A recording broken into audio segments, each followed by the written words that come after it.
तेरे चेहरे में वो जादू है, तेरे चेहरे में वो जादू है, बिन डोर खींचा जाता हूँ, जाना होता है और कहीं तेरी ओर चला आता हूँ, तेरी ओर चला आता हूँ, तेरे चेहरे में वो जादू है। हेलो दोस्तों, मैं हूं आपका दोस्त भारती यादव और स्वागत करता हूं आपका अपना YouTube चैनल सार्थक क्लासेस दरभंगा पर। आज हम लोग जीन पियाजे के संज्ञानात्मक विकास की जो अवस्थाएं हैं उनके बारे में पढ़ने वाले हैं। एक क्लास ऑलरेडी इसका हो चुका है, अब आगे का क्लास हम लोग आज कंटिन्यू करने वाले हैं। और एक बिग अनाउंसमेंट मैंने किया था, शायद आप तक पहुंचा कि नहीं पहुंचा, तो सोचा इन शॉर्ट आपको बता दूं कि हमने ये सोचा है कि हर सैटरडे, जैसे आज 22/7/2021 गुरुवार है, तो कल नहीं परसों शनिवार को ठीक इसी चैनल पर शाम के 7 बजे टेस्ट सीरीज का आयोजन किया जा रहा है, जिसमें 10 क्वेश्चन के सेट होंगे और आपको उसका आंसर भी बताने हैं कमेंट बॉक्स में, और एक साथ आंसर बताएंगे। ऐसा नहीं कि एगो भेज दिए, एक के साथ सबका आंसर आप भेजेंगे। और ठीक अगले दिन मतलब संडे को 7 बजे फिर से इसी चैनल पर आपको डिटेल डिस्कशन इसका दिया जाएगा, एकदम डिटेल, चारों ऑप्शन का, कि यही क्यों हुआ और ये तीनों गलत क्यों हुआ, सारा डिस्कशन आपके साथ करेंगे। तो एक बेहतरीन टेस्ट रहेगा जो थिंकिंग लेवल पर आधारित क्वेश्चंस रहेंगे, जो आपका जो थिंकिंग लेवल है उसको वो बूस्टअप करेगा और काफ़ी ज़्यादा फायदा आपको पहुंचाएगा। ये आप देख लेंगे धीरे धीरे, जैसे आप टेस्ट देंगे ना, आपका इंप्रूवमेंट जो है ना बहुत ही ज़्यादा होने लगेगा। तो और ये टेस्ट ओपन टेस्ट है, एकदम बिल्कुल फ्री ऑफ कॉस्ट है, एक भी पैसा नहीं लगेगा। तो जो आप हुए और आपके जो भी मित्र हुए जो सेंट्रल टीईटी या अनटेट्स की तैयारी कर रहे हो, तो उन्हें जोड़िए, उनको बोलिए कि सार्थक क्लासेस दरभंगा यूट्यूब पर टाइप करें और मेरे इस चैनल को सब्सक्राइब कर ले, ताकि आपको जो भी हमारी एक्टिविटी होगी वो आप तक पहुंच जाएंगी। तो जितना जल्दी हो सके इससे जुड़ें और सभी को जोड़ें, एकदम सबको बेनिफिट मिलेगा। और देखिएगा कैसे नहीं बेहतरीन स्कोर होता है, और पूरा टेस्ट आप दीजिए ना, मैं आपको बता रहा हूँ ना, आपका लेवल जो है ना कंसेप्ट का वो भी बढ़ जाएगा और 120 प्लस स्कोर आएगा। और आया है, ऐसा नहीं है, आता है। ये बहुत आश्चर्य की बात नहीं है, ये बहुत आश्चर्य की बात नहीं है। तो आप भी जुड़े, औरों को भी जोड़े और चैनल सब्सक्राइब करवाइए, ताकि हमारी भी एनर्जी लेवल बढ़ी रहती है और आप तक एक पर एक जो मेरा जो थिंकिंग है कि कैसे इम्प्रूवमेंट किया जाए, वो तो इम्प्रूवमेंट करने का प्रयास करते हैं और आप तक पहुंचाने का भी प्रयास करते हैं, ताकि आपको फ़ायदा मिले। तो इतना काम आप अपने लिए कर लें। चलिए ठीक है, तो इसी सैटरडे को, और हर सैटरडे को होगा, हर सैटरडे को और संडे को डिस्कशन, और मंडे टू फ्राइडे अपना रेगुलर जो क्लास चलती है वो क्लास भी चलती रहेगी। तो चलिए आइए अब शुरुआत करते हैं। अपना बेहतरीन टॉपिक है और यहाँ से क्वेश्चंस आते हैं, और चैनल पर बने रहे, देखिए मज़ा आएगा, बता रहे हैं ना, मज़ा आएगा, ज़बरदस्त आएगा। और वीडियो में सिखा देते हैं, इसमें भी यही सिखा देंगे। अब बोले तो कभी भी मेरा वीडियो कहीं से भी देखिए, आपको समझ में आएगा। चलिए शुरुआत करते हैं। तो आज का जो टॉपिक है उसका नाम है पियाजे की मूर्त, या उसी का नाम है ठोस, या उसी का नाम है अनौपचारिक अवस्था। तो ये हम लोग पढ़े, इंग्लिश में बोलते हैं इसको कंक्रीट ऑपरेशनल स्टेज बोलते हैं। तो ये हम लोग पढ़ने वाले हैं। इसका एक क्लास ऑलरेडी हो चुका है, अगला क्लास आज कंटिन्यू कर रहे हैं। तो देखिए इसमें एक वर्ड आता है मूर्त, जिसको ठोस भी बोलते हैं, और अनौपचारिक क्या होता है ये आपको बता दिए हैं। तो अभी इनके बारे में चर्चा करते हैं। मूर्त देखिए क्या होता है, मूर्त मतलब होता है प्रत्यक्ष, सामने, उसी को ठोस बोलते हैं। जैसे जज नहीं होता, बताया ठोस सबूत लो, मतलब सामने रखो सबूत, वही होता है मूर्त। जैसे बच्चे को बताएंगे कि 2 + 2 कितना होता है, हो सकता है नहीं समझ में आए, प्राइमरी कक्षा का अगर बच्चा है तो उसको नहीं समझ में आएगा, मुकेश बाग पकलोल उसको नहीं समझ में आएगा। तो उसको क्या करना है भैया, आप प्राइमरी स्कूल के टीचर अगर होंगे तो क्या करेंगे, मूर्त रूप से एग्जाम्पल देंगे। मूर्त मतलब होता है सामने, सम्मुख। जैसे मान के चलो एग्जाम्पल देंगे कि 1 + 1 कितना होता है, तो हो सकता है बच्चा नहीं बता पाएगा। कहाँ से बता पाएगा, जब तक सीखेगा नहीं। तो क्या करेंगे, बुआ को क्या करेंगे, वो उसको चॉकलेट समझ में आएगा, या पेन है, बोलेंगे ये पेन पकड़ो, कई गो पेन, तो मुकेश बाबू बोलेगा ये गो पेन, एगो और दीजिए, बोलेगा अब कई गो पेन, तो बोलेंगे 2 गो पेन। तो बताओ पहले कितना था, तो एगो था, एगो और दिए तो 2 हुआ। तो यही और का मतलब हुआ जोड़ना, समाकलन करना। समझ में आ रहा है। तो ये जो आप एग्जाम्पल सामने दे रहे हैं, जिससे बच्चे का ज्ञान इंद्रियां एक्टिव रहता है, सभी ज्ञान इंद्रियां एक्टिव रहता है, और तब बच्चा जो चीज सीखता है ना, तो जिंदगी में कभी नहीं भूलता।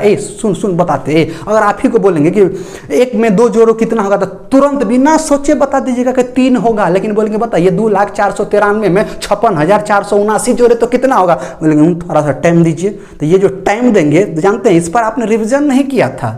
इस तरह के सवाल जब आए थे तो आपने थोड़ा देर सोचा फिर बताया। लेकिन अगर मूर्त रूप से अगर इस तरह के एग्जाम्पल्स आपको दिए जाएं तो आपको ये भी याद रहेंगे। तो समझ में आ गया, मूर्त का मतलब प्रत्यक्ष होता है, सम्मुख होता है, सामने होता है। जब सामने रख करके बच्चा को कोई भी एग्जाम्पल देते हैं, दिखा करके प्रत्यक्ष के आधार पर, तब बच्चा कोई प्रतिक्रिया संक्रिया करता है तो वह सीखना बेहतर कहलाता है। और सामने रखी हुई वस्तु को मूर्त वस्तु बोलते हैं। तो समझ में आ गया, इस बउआ को सामने रखेंगे ना तबे समझ में आएगा, क्योंकि इसमें फील आएगा तब समझ में आएगा। तो मूर्त का मतलब समझ में आ गया। चलिए अब बात ठोस भी उसी को बोलते हैं। अब बात करते हैं इनके पॉइंट्स के बारे में। काफी इंपॉर्टेंट पॉइंट्स है, एकदम देखिएगा, एक को क्वेश्चन नहीं छूटेगा, किसी और स्रोत की जरूरत नहीं पड़ेगी। हम जितना पढ़ा दे रहे हैं बहुत है, एकदम समझिए सफिशिएंट है, कहीं से और पढ़ने की जरूरत नहीं पड़ेगी, समझिए।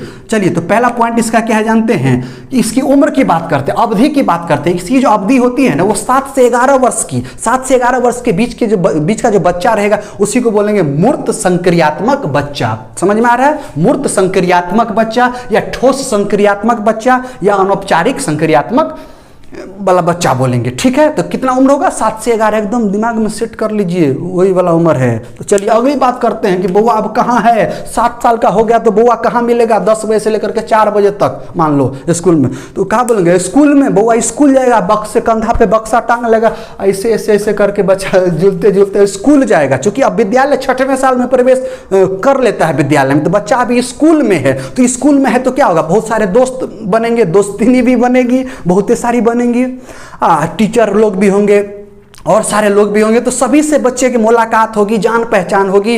तो मतलब क्या होगा कि एक पर्यावरण के साथ घुल मिल जाएगा। और थोड़े सा हट के बात करें समाजीकरण की, तो समाजीकरण का दायरा भी क्या हो गया, बढ़ गया ना रे, बहुते हो गया ना। तो समाजीकरण का क्षेत्र क्या होगा, बढ़ जाएगा। समझ में आ रहा है ना।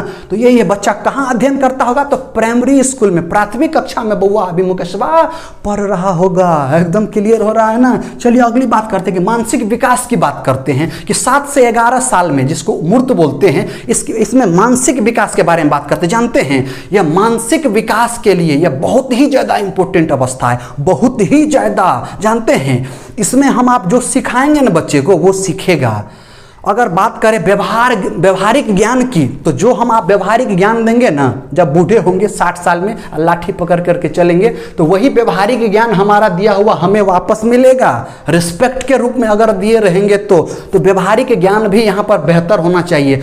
तो बच्चे को इस तरह से काम करवाइए ताकि उसका मेंटल जो है ना, दिमागी रूप से वो स्ट्रांग हो। तो ये कब होगा, बस सामने रख करके कोई चीज बताएंगे तबे ना। बताइए, अगर आपसे पूछ दे कि शोले सिनेमा का जो उसमें बोला था कि कितने, उसमें जो है ना डायलॉग कि कितने आदमी थे, तो बोलेंगे ये कौन बोला था, तो आप बोलेंगे गब्बर सिंह बोला था, अमजद खान बोला था कि नहीं बोला था। कैसे याद रहा, देख रहे थे तो आंख खुली हुई थी, कान खुला हुआ था, हमारी त्वचा एक्टिव थी, मतलब बहुत सारी ज्ञानेंद्रियां एक्टिव थी, तो प्रत्यक्ष वाला बात हो रहा था, तो इसीलिए याद था।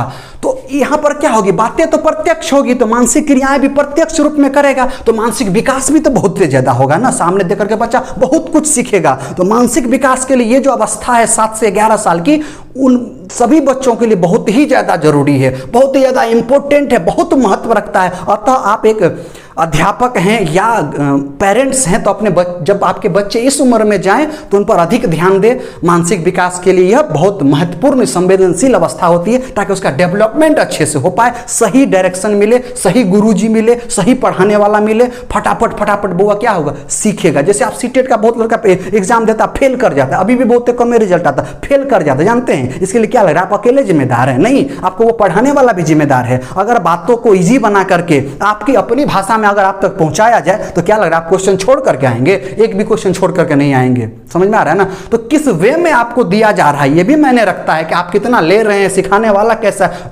वो क्वेश्चन है कि अगर एक बच्चा, बाल विकास का ही क्वेश्चन आगे पढ़ेंगे, कि अगर मान के चलो कक्षा में 500 बच्चा है, अब 500 में से एक बच्चा फेल कर गया, तो इसकी जिम्मेदारी किसके ऊपर जाती है जानते हैं? आपको क्या लग रहा है, बुआ के ऊपर, वो मुकेशवा मुकेशबा के ऊपर मुकेशबा ध्यान नहीं दिया होगा, मुकेशबा ध्यान नहीं दिया होगा, गुरु जी होने के नाते आप क्या कर रहे थे, हैं मुकेशबा पर ध्यान देते? क्या मुकेशबा बच्चा नहीं है? क्या मुकेशबा का अपना लाइफ आगे अच्छा नहीं हो सकता है क्या? तो यह हमारी और आपकी जिम्मेदारी बनती है कि मुकेशबा को पढ़ाएं, बेहतर ज्ञान दे, प्रत्यक्ष आधार पर ज्ञान दे, ताकि उसको समझ में आए, वो जिस भाषा में समझे उसी भाषा में समझाएं, उसकी अपनी निजी भाषा मातृभाषा में समझाएं उसे। और यही एनसीएफ भी बोलती है, एनसीएफ 2005 क्या बोलती है कि बच्चों को उनकी अपनी मातृभाषा में शिक्षा दे, तो दीजिए, अपने लैंग्वेज में दीजिए, फटाफट समझ में आएगा। अगर एक बच्चा भी फेल होता है तो इसकी जिम्मेदारी उस संस्था पर जाती है, उस संस्था पर क्वेश्चन मार्क उठता है कि एक बच्चा फेल क्यों हुआ।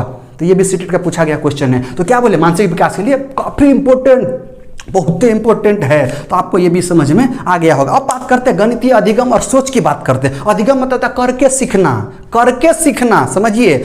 और गणितीय अधिगम मतलब मैथमेटिक्स सीखने के लिए यह उम्र बहुत खूबसूरत उम्र है, बहुत बेस्ट उम्र है। इस उम्र में बच्चों को गणित सिखाइए, मैथमेटिक्स सिखाइए, गणितीय संक्रिया करना सिखाइए, उसकी अवधारणा से उसको परिचित करवाइए, लेकिन मूर्त के आधार पर, प्रत्यक्ष के आधार पर, अमूर्त के आधार पर नहीं, सामने रख करके, ताकि बच्चा को फील आएगा। और जब बच्चे को फील आता है, अंदर से अनुभव आने लगता है, तब किसी भी चीज में इंटरेस्ट आने लगता है ना। आप कोई बोलता है पढ़ाई नहीं करता, बोलता हमको तो इंटरेस्ट नहीं है। जानते इंटरेस्ट क्यों? क्योंकि समझ में नहीं आ रहा है, आपको समझाने वाला प्रॉपर नहीं मिला। अगर समझाने वाला प्रॉपर मिल जाए, आपको अपनी भाषा में दे दे, तो भाई मजा आ जाएगा। तो फील आना चाहिए। अगर सब्जेक्ट का फीलिंग आप में है ना, तो समझिए आपको मजा आ रहा है और बच्चा बेस्ट करेगा, अपने प्रैक्टिकल लाइफ में वो बच्चा बेहतर करेगा। तो ये जो अवस्था है, अगर आप चाहते हैं कि गणित सिखाएं, और गणित तार्किक चिंतन को बढ़ाता है भैया, तार्किक चिंतन को बढ़ाता है। आप चाहते हैं कि चिंतन करे बच्चा, तो आपको मैथमेटिक्स सिखाना पड़ेगा बच्चा को। तो गणितीय अधिगम के लिए बहुत ही महत्वपूर्ण अवस्था है। बड़ा बड़ा सवाल हल नहीं करेगा, स्टार्टिंग की बात हो रही है यहाँ पे। तो अधिगम गणितीय के लिए बहुत महत्वपूर्ण है।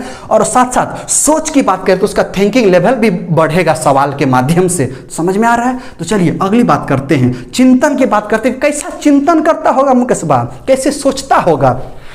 तो जानते हैं चिंतन की शुरुआत कहां से होती है? समस्या से, प्रॉब्लम से। जब आपके सामने समस्या आती है तभी ना आप चिंतन करिएगा, नहीं तो कुंभकर्ण की तरह ऐसे लेटे रहिएगा, है ना, यही होता है। तो जैसे आपके पास समस्या आती है, आप चिंतन करते हैं, तर्क लगाते हैं। लेकिन इस उम्र का जो बच्चा है वो तर्क जानते हैं, सिस्टम से अब लगाएगा, मतलब लॉजिकली लगाएगा, तर्क संगत रहेगा, क्रम से रहेगा। ऐसे नहीं कि मान के चलिए कि कोई प्रॉब्लम आया तो ये किस लिए आया, क्या हो रहा है, उसी से रिलेटेड सवाल पूछेगा। एक लॉजिकली सही रहेगा, समझ में आ रहा है ना, एक रिस्पेक्टिवली रहेगा, एक क्रम से रहेगा, उससे जुड़ी हुई बातें आपसे पूछेगी। इससे पिछली अवस्था में बच्चा वहां भी चिंतन कर रहा था, पूर्व संक्रियात्मक अवस्था में 2 से 7 वाला में, लेकिन वह चिंतन कैसा था? तर्क संगत नहीं था। कभी कुछ हो पूछ दिया, कभी कुछ हो पूछ देगा, इसका लिंक उसके साथ, उसका जैसे तैसे जोड़ के बच्चा पूछ देगा। लेकिन यहां पर जो पूछेगा वह क्रम से पूछेगा, एक सिस्टम से पूछेगा, एक सीक्वेंस से पूछेगा, लिंक जुड़ा हुआ रहेगा। अतः चिंतन कैसा होगा इस उम्र में, 7 से 11 वर्ष में?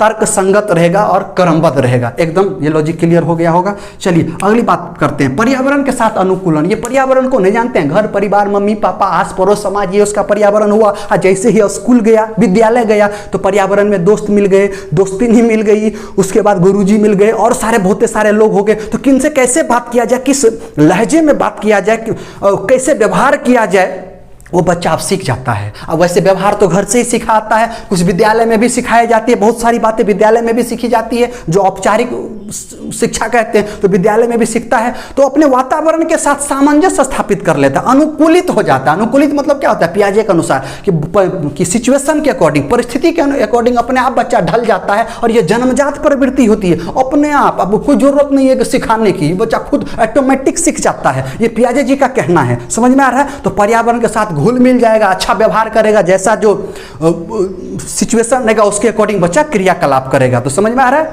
पर्यावरण के साथ अनुकूलन हो जाना। चलिए ये भी पॉइंट समझ में आ गया। अगली बात करते हैं, चिंतन किस आधार पे होगा? चिंतन किस आधार पे? तो इससे पहले ही बताया, उसी को लिंकअप करते हैं भैया। ठोस के आधार पर जो भी संक्रिया करेगा, संक्रिया मतलब क्रिया करना, काम करना, तो जो भी संक्रिया करेगा वह किसके आधार पर? ठोस के आधार पर। सामने रहेगा तो फटाफट आंसर देगा, रे इसका ये होगा, नहीं नहीं नहीं ऐसे लगाओ ये होगा, और वो वाला चीज सामने से हटा दो, सामने से हटा दो, तब बच्चा नहीं कर पाएगा, तब बच्चा लोल हो जाएगा, बकलोल हो जाएगा। क्योंकि उम्र भी 7 से 11 है ना, तो इतना काफी है इस उम्र के लिए, ये काफी है। जानते हैं पियाजे का कहना क्या है कि 7 से 11 वर्ष तक के बच्चा का सोच कैसा है? ये मूर्त चिंतन होगा। लेकिन जानते हैं अभी 10 साल का बच्चा के बात करें तो अमूर्त चिंतन भी कर लेता है। आजकल बहुत सारी बातें पियाजे का फेल हो रहा है, समझ रहे हैं, फेल हो रहा है। लेकिन समझते हैं हम लोग पियाजे की बात करेंगे। पियाजे ने जो बोला था ना वही एग्जाम में आएगा, तो पियाजे के टर्म में बात करेंगे। चूंकि पियाजे की बहुत सारी बातें अब फेल हो रही है, तो लेकिन बात पियाजे की करेंगे कि पियाजे के अकॉर्डिंग अगर सोचेंगे ना, तो बात किसी कर रहे थे चिंतन की, तो ठोस के आधार पर चिंतन करेगा, अर्थात सामने वस्तु रहेगा तबे दिमाग लगाएगा, तबे तर्क शक्ति यूज करेगा। ऐसे नहीं ऐसे होगा, अगर उसको हटा दें, सामने नहीं रहे तब बोले, तब बहुत ज्यादा चिंतन वो नहीं कर पाएगा। समझ में आ रहा है पियाजे के अकॉर्डिंग? तो क्या लिखा है वही बोलेगा, चिंतन ठोस के आधार पर होगा, मतलब मूर्त के आधार पर होगा, प्रत्यक्ष के आधार पर होगा, अगर नहीं है तो नहीं होगा। समझिए समझिए, मजा आ जाएगा। ये है बउआ की कहानी, मुकेशवा की कहानी। अगली बात करते हैं कि अमूर्त शाब्दिक कथन के आधार पर मानसिक क्रिया। अमूर्त शाब्दिक कथन क्या है? अमूर्त मतलब हुआ कि जो सामने नहीं हो, और शाब्दिक मतलब हुआ शब्दों में लिखा हुआ, मतलब मुंह से खाली बोल दे कि ऐसे समझो, अगर 1 रुपया में 5 पेंसिल देता है तो मुझे बताओ कि 10 रुपया में कितना पेंसिल देगा। तो पियाजे का कहना है कि बच्चा नहीं बता पाएगा। आज का बच्चा बता देता है, आज का बच्चा बड़ी एडवांस हो गया, मोबाइल में 2-2 घंटा ऐसे घुसा रहेगा कि पता नहीं चलेगा बुआ है। तो समझिए, ये बोल रहा है कि शाब्दिक कथन के आधार पर मानसिक क्रिया नहीं कर पाएगा। अर्थात कहने का मतलब अगर शब्दों में लिखे हुए प्रश्न देंगे ना, चूंकि बच्चा प्राइमरी विद्यालय में पढ़ रहा है ना, तो शाब्दिक प्रश्न पर कमांड नहीं होगा। अभी शब्द पे वो उसको खेला नहीं जानता है, उसको सिखाना होगा तो ऐसे ही सिखाएंगे। 2 में 2 के जोड़ेंगे तो क्या होगा, तो बच्चा बता देगा 2 + 2 4 होता है। और इसी को अगर मैथ में शब्द में लिख करके बताएंगे तो बच्चा को हो सकता है समझ में नहीं आएगा। तो इसका मतलब क्या हुआ कि शाब्दिक कथन के आधार पर बच्चा जो है, अमूर्त शाब्दिक कथन अगर रहेगा तो चिंतन नहीं कर पाएगा। लॉजिक समझ में आएगा? मुंह से खाली बोल देंगे तो बच्चा को उतना समझ में नहीं आएगा। बताइए कोई दिक्कत हुआ? अमूर्त शाब्दिक वाला में कोई दिक्कत नहीं। तो चलिए ये भी आपको समझ में आ गया। अब बात करते हैं तार्किक चिंतन और अमूर्त चिंतन। तो देखिए तार्किक चिंतन, कभी कभी क्वेश्चन में ऐसा रहेगा कि बच्चा चिंतन करना प्रारंभ करता है तो आंसर कहोगा मूर्त वाला। चिंतन करना प्रारंभ किया तो भी मूर्त, या चिंतन करता है तो भी मूर्त, या तार्किक चिंतन करता है तो भी मूर्त, या तार्किक चिंतन हो रहा तो भी मूर्ते होगा। लेकिन अगर उस तार्किक में कहीं पर भी अमूर्त घुसा दे या परिकल्पित निगमनात्मक घुसा दे तो मूर्त वाला ऑप्शन नहीं लेंगे दोस्त, तब अमूर्त वाला लेंगे। जब अमूर्त पढ़ाएंगे तो उसमें बताएंगे इसके बारे में, अभी मूर्त समझते हैं। तो बच्चा जो चिंतन करेगा, तर्क लगाएगा, समस्या आएगी, चिंतन करेगा, मतलब सोचेगा, सोचने के लिए विभिन्न तर्क लगाएगा, तो मूर्त के आधार पर तार्किक चिंतन कर लेगा। लेकिन अमूर्त के आधार पर तार्किक चिंतन नहीं कर पाएगा। बउआ मुकेशबा नहीं कर पाएगा। तो बताइए लॉजिक क्लियर हुआ? तो ये वही बातें लिखी थी कि तार्किक चिंतन करेगा, अमूर्त चिंतन क्रॉस लगा है मतलब नहीं करेगा। लॉजिक क्लियर हो गया? चलिए अगली बात करते हैं कि परिवेशीय वस्तुओं की पहचान, विभेद, वर्गीकरण, संधारण, ये सब प्रॉपर्टी उसमें आ जाएगा। अब ये है क्या, इसको भी समझते हैं। तो देखिए इधर देखिए, परिवेशीय वस्तु की पहचान। परिवेश क्या हुआ भाई? माहौल, वातावरण। तो बताइए उसके अगल बगल मम्मी पापा, दादा दादी, नाना नानी, फुआ फूफी, उसको तो जानबे करेगा। समाज के लोगों को भी जो उनसे हमेशा मिलते जुलते रहते उनको भी पहचान करेगा, बक्से को पहचान लेगा। अपनी चीजों को बच्चा पहचानना सीख जाएगा कि ये मेरा वाला है, ये तेरा वाला है, लाल वाली मेरी है, पीली वाली तेरी है। कहने का मतलब है कि अपनी चीजों को बच्चा पहचानने लगेगा। जो उसके परिवेश के अगल बगल की चीजें हैं उसको बच्चा जानने लगता है। इसका मतलब हुआ। और अगला है विभेद करना। विभेद मतलब क्या था? अलग करना, विभेदीकरण कर देना, अलग कर देना, डिफरेंस पता कर देना कि ये तुम्हारा है, ये वाला उसका है, ये वाला उसका है, सबको अपना अपना दे दो, ये मेरा वाला है, ये मेरा है। समझ में आ रहा है? तो इस तरह की बातें बच्चे में आएगी, मतलब विभेद कर लेगा कि ये उसका है, ये उसका है। अगला है वर्गीकरण करना। वर्गीकरण मतलब क्या होता है? अलग अलग करना। इसका भी मतलब यही होता है, लेकिन सेंस से समझिए। जैसे मान लीजिए कि एक बैग है, एक बैग है, थैला है। उस थैले में मान के चलो कि बच्चे का सामान पढ़ने वाला, मान के चलो क्या क्या है, बुक है, पेन है, पेंसिल है, इरेजर है, शार्पनर है, बहुत कुछ रखा हुआ है। अब बहुते है, एक को नहीं, 10-10 को, 5-5 को, 20-20 को चीज है। बुआ को बोले रे सभी को निकालो, एक जगह करो। तो बुआ देखिए क्या करेगा, बुआ को उम्र 7 से 11 साल है, क्या करेगा? या तो सभी सामान को एक साथ, जैसे पेने है तो जितना पेन है पहले निकाल करके एक जगह रखेगा, या दूसरा तरीका सभी को ऐसे पलट देगा और उसमें से पेन कितने हैं सभी पेन को एक जगह रख देगा, बुक को एक जगह रख देगा, इरेजर को एक जगह, पेंसिल को एक जगह, शार्पनर को एक जगह रख देगा। एक सुसज्जित, एक व्यवस्थित तरीके से सजा देगा। तो अगर व्यवस्थित तरीके से सजाता है, सुसज्जित तरीके से सजाता है, तो इसकी उम्र कितनी होगी, तो 7 से 11। मूर्त वाले में ये घटना घटती है। तो वो था इस पॉइंट का मतलब। अगला पॉइंट है संधारण। संधारण मतलब होता है रख रखाव करना, देखभाल करना, जिसको इंग्लिश में बोलते हैं मेंटेनेंस करना। तो भैया अपने सामान का मेंटेनेंस कर, जैसे बारिश हो रही है, जैसे ही बारिश होगा तो बुआ का बैग भीग, कंधा पे ऐसे बैग टंगा रहेगा, जैसे भीगेगा लपक के ऐसे पकड़ लेगा कि बैग ना भीगे, क्योंकि बैग भीगेगा तो उसके अंदर का पूरा चीजें, उसका प्रॉपर्टी गायब हो जाएगा। मतलब क्या, बचाव किया कि नहीं किया, देखभाल किया कि नहीं किया, समझ में आ रहा है ना। तो ये बच्चे में ये गुण का विकास हो जाता है दोस्त, एकदम हो जाता है, समझिए। तो ये इसका मतलब हुआ संधारण। लॉजिक क्लियर हुआ। अब अगली बात करते हैं संरक्षण या कक्षा समावेशन। तो संरक्षण को सिंपली बोलते हैं, संरक्षण मतलब बचाव भी होता है, लेकिन पियाजे के टर्म में संरक्षण समझते हैं। जैसे समझिए, अगर किसी वस्तु में विभेद कर लिया, वर्गीकरण कर लिया, रंगों के आधार पे हो चाहे तत्वों के आधार पर हो, तो पियाजे ने इसी का नाम क्या दिया है, इसी का नाम दिया है संरक्षण। समझ में आ रहा है। जैसे अगर मैं इसको रिलेट करूं किससे, ईवीएस से, तो एक बच्चा है, उसको टीचर बोला कि जाओ, तुम जाओ और बगीचे में जाओ और फूल पत्तियों के बारे में मुझे जानकारी, ये गुलाब के फूल के बारे में जानकारी मुझे दो। तो बच्चा गया, बगीचे में बहुत सारे फूल थे, तो गुलाब फूल के बारे में बच्चा जानता कि मान के चलो ये गुलाब फूल है, तो गुलाब फूल किस कलर का था, उसकी टहनी किस कलर का रंग का था, उसकी पत्तियां कैसी थी, उसका जड़ कैसा था, उसका हाइट कैसा था, उसका रंग वगैरह जो कुछ भी था सब कुछ बच्चा अवलोकन किया, देखा, और गुरुजी के पास आया तो गुरुजी बोला कि बताओ। अब बच्चा सब कुछ बता दिया, क्योंकि वो प्रत्यक्षीकरण था, बच्चे को याद था, बच्चे ने क्रिया किया था, सब कुछ उसको याद है। तो बच्चा सब कुछ बताता कि सर पत्ती इस कलर का था, इस डिजाइन का पत्ती था, टहनी इस तरह का था, जड़ इस तरह से था, रंग इस तरह का उसका था, फलाना का इस तरह से था, सब कुछ बच्चा बता देता है। सब कुछ बच्चा जब बता देता है तो वही होता है संरक्षण। समझ में आ रहा है। क्योंकि हर उसका गंध कैसा है, सब कुछ के बारे में अंतर बच्चा जो है कर लेता है। समझ में आ रहा है। तो वही क्या कहलाता है पियाजे के टर्म में संरक्षण। लॉजिक क्लियर हुआ। चलिए, हर कुछ में अंतर कर लेगा।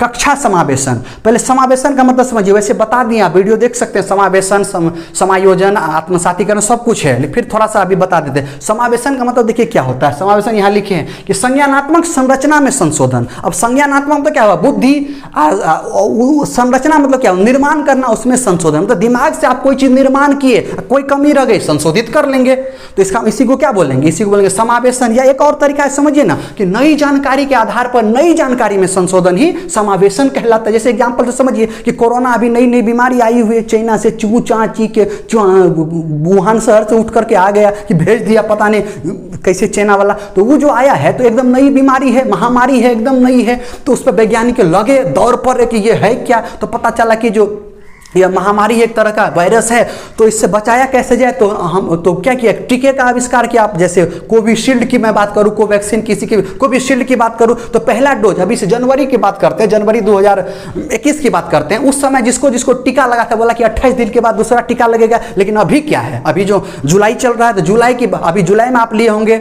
जून में लिए होंगे, तो आपको क्या बोला 84 दिन के बाद दूसरा डोज होगा। तो पहले 28 दिन बोला था, अब 84 दिन। तो लेकिन वो जानकारी नहीं थी ना, कोरोना वाला जानकारी नहीं थी। नई जानकारी में संशोधन पहले क्या हुआ 28 दिन पे, अब हुआ 84 दिन पे। तो नई जानकारी में फिर संशोधन कर दिया कि 84 दिन पे भी चलेगा, इम्यूनिटी पावर बढ़ जाता है। तो वो समावेशन कहलाता है। तो संज्ञान ये दिमागे से हुआ ना, एक संरचना हुआ, निर्माण हुआ, जब उस पर उसको स्टडी किया गया तब। तो यही होता है समावेशन। तो कक्षा समावेशन का मतलब समझ गए ना, संरक्षण, और उसी को बोलते हैं कक्षा समावेशन। लॉजिक क्लियर हो रहा है। तो चलिए अगला और आखिरी बात करते हैं पलटवारी का गुण। इसको बोलते हैं अनुत्क्रमीयता। पलटवारी का गुण देखिए क्या होता है। इस अवस्था में पलटवारी का गुण होता है। जब बउआ 7 से 11 वर्ष में होगा तो इसमें गुण होगा। और पलटवारी का मतलब जानते हैं क्या होता है। अगर बउआ से पूछ दे कि बउआ बताओ भारत की राजधानी, अगर ऐसे पूछेंगे कि भारत की राजधानी कहाँ है, तो बउआ बता देगा नई दिल्ली है। अब पलट के पूछिए कि नई दिल्ली किसकी राजधानी है, तो बउआ बता देगा भारत की है। तो यही पलटवारी हुआ। आप दूसरे सेंस में समझिए कि बच्चा अगर जो कोई मान के चलो कि अगर बच्चा चोरी किया है, उससे पूछे चोरी किया है, तो बोलेगा नहीं हम चोरी नहीं किए हैं। समझ में आ रहा है। मतलब कि अपने बातों से पलट सकता है बच्चा, अपने विचारों से पलट सकता है बच्चा, यहाँ झूठ बोल सकता है। तो इसी को बोलते हैं पलटवारी का गुण आना, अपने मुकर जाना। समझ में आ रहा ना, ये होता है पलटवारी का गुण। अब लॉजिक क्लियर हुआ? तो चलिए ये था पूरा का पूरा आज का मूर्त पर आधारित। आई थिंक आपको पूरी तरह से समझ में आ गया। फिर अगला वीडियो में लेकर के आएंगे इसके आगे की कहानी। और इसी सैटरडे को, परसों, आज 22 तारीख है, 23/24/7/2021 सैटरडे को ठीक शाम के 7 बजे टेस्ट के लिए तैयार रहिएगा। 5 चैप्टर से आएंगे। 5 चैप्टर बता दिया था, नहीं बताया था तो अभी समझ लीजिए। पहला चैप्टर रहेगा बाल विकास की अवधारणा एवं इसका अधिगम से संबंध, और दूसरा जो चैप्टर है वो है बाल विकास का सिद्धांत, और तीसरा जो चैप्टर है उसका नाम है आपको ये वंशानुक्रम और वातावरण, यहाँ से आएगा। और चौथा जो चैप्टर है उसका नाम है आपको समाजीकरण, और 5वां चैप्टर जो है वो है जीन पियाजे, कोहलबर और बैगोस्की के सिद्धांत। तो इन्हीं 5 चैप्टर से 10 सवाल आएंगे। एकदम तैयार रहे 7 बजे टेस्ट देने के लिए, और संडे को डिटेल डिस्कशन करेंगे। अब आप भी जुड़े, औरों को भी जोड़े, सब्सक्राइब कराएं और मजा लीजिए। एकदम इम्प्रूव, बोले तो इम्प्रूव हो जाएगा, इतना आप में लेवल इंप्रूवमेंट कर देंगे कि पूछिए मत, मजा आ जाएगा आपको। टेस्ट देखिएगा, मेरा टेस्ट दीजिए ना, आपको एकदम थिंकिंग लेवल पे बेस्ट होगा दोस्त। तो इंतजार कीजिए टेस्ट का। हर सैटरडे शाम के 7 बजे टेस्ट, और हर संडे को शाम के 7 बजे डिस्कशन। मंडे टू फ्राइडे वैसे ही क्लास चलती रहेगी जैसे क्लास चलती रही। तो ठीक है दोस्त, आज का क्लास यहीं पे रोकते हैं। तब तक आप सेफ रहें, सुरक्षित रहें। जय हिंद, जय भारत।